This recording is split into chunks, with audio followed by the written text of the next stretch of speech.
generally peaceful. Ganito raw ang naging pagsalubong sa Bagong Taon ayon sa Police Regional Office o PRO3.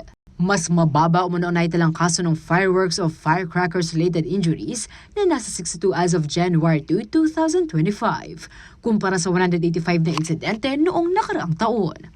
Aabot sa 43,041 na illegal na paputok na kumpiska ng kapulisan sa rehiyon na may kabuong halaga na 766,323 pesos.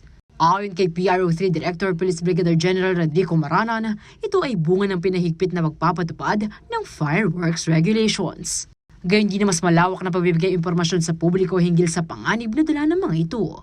Wala rin daw nasangkot na miyembro ng kapulisan at AFP sa indiscriminate firing at illegal discharge of firearms.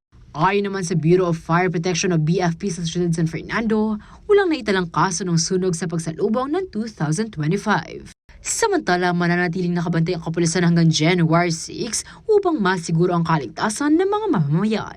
Gayon din upang makapagbigay ng agarang tulong sa publiko sa pamamagitan ng Police Assistance Desks at Motorist Assistance Hubs. Para sa mga mangangailangan ng police assistance, maaaring tumawag sa 0917-623-5700 o 0998-598-5330. Liana Canilaw, CLTV36 News.